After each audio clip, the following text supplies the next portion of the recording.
poder estar aqui compartilhando da poderosa palavra de Deus. E hoje nós vamos falar sobre o livro de 1 Reis, capítulo 21 e 22. Mas antes eu quero ler com vocês 1 Coríntios, capítulo 10, versículo 11. Esse texto que nós vamos ler está dentro de um contexto falando sobre a história de Israel, do Antigo Testamento.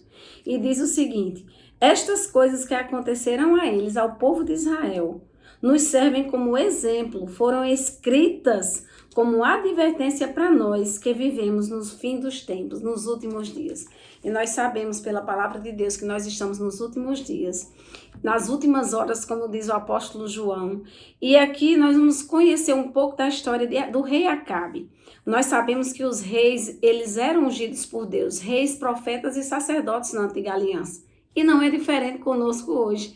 A Bíblia diz em Apocalipse que o Senhor nos constituiu reis e sacerdotes. Nós somos ungidos para viver os planos que Deus tem. E o próprio Deus foi quem disse: eu é que sei os planos que eu tenho a vosso respeito. São planos de paz e não de mal, planos de bem, não de mal, para dar o fim que você deseja. Então Deus mesmo se encarregou de planejar as coisas eternas para nós. E aqui você vai ver a história do rei Acabe.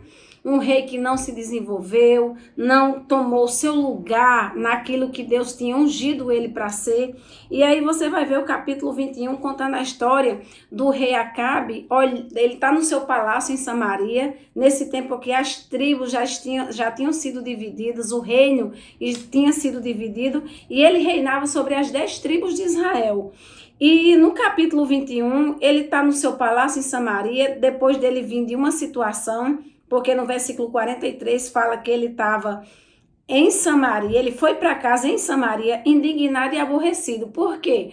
Porque ele tinha feito algo que não agradava o Senhor, ele foi exortado pelo profeta e ele ficou aborrecido e indignado. Quando ele chega no seu palácio, ele olha para o seu vizinho, que é Nabote, e ele vê a vinha de Nabote e ele quer adquirir. Então ele manda chamar Nabote e ele negocia com Nabote, a herança de Nabote, e ele fala para ele: olha, eu quero fazer uma horta na tua vinha, então vamos trocar, eu te dou dinheiro, eu te dou uma vinha melhor. Só que Nabote responde para ele no versículo 3, o Senhor me livre de lhe entregar a herança que recebi de meus antepassados. Então Nabote, ele não abriu mão da sua herança, não negociou a sua herança. Se você for ver o livro de Levítico, de Números, fala que essa terra que o Senhor deu para o povo de Israel era herança perpétua, eles não poderiam negociar, e foi exatamente isso que Nabote fez. Aí você vai ver no versículo 4 que Acabe foi para casa novamente, indignado e aborrecido por causa da resposta de Nabote. O rei foi deitar-se e virou o rosto e não quis comer. Então Jezabel, que era uma mulher tola, ela chegou para ele e disse: qual é o problema? Perguntou a sua esposa Jezabel: por que você está aborrecido sem querer comer? E aí Acabe não governou nem Israel, nem a sua própria casa com a palavra do Senhor. E aí ele começa a falar como uma criança, né? Cheio de mimimi. E ele conta para Jezabel qual é o desgosto dele. Aí ela diz: então me dê seu anel, porque naquele tempo o anel era o selo, como se o rei estivesse falando ou fazendo aquilo. E ela pega o anel do rei e trama sobre a vida de Nabote e da sua família. Ela não manda matar só Nabote, mas também os seus descendentes, para que eles não pudessem requerer futuramente a herança da vinha, né? Então ela destrói a casa de Nabote no nome do rei, e ela chega para o rei e diz assim: pode se alegrar, Nabote já está fora de contexto, vá tomar posse da sua vinha. Quando ele está lá desfrutando e se alegrando com a vinha de Nabote, Elias aparece, enviado pelo Senhor. E ele, quando vê o profeta Elias, ele diz assim: já vieste aqui, inimigo meu. Ele tem o homem de Deus como seu inimigo, porque ele estava contra a palavra de Deus. E aí o profeta Elias diz: sim, respondeu Elias, vim porque você se vendeu para fazer o que era mal aos olhos do Senhor. E aí ele começa a decretar a sentença da escolha de morte que Acabe teve.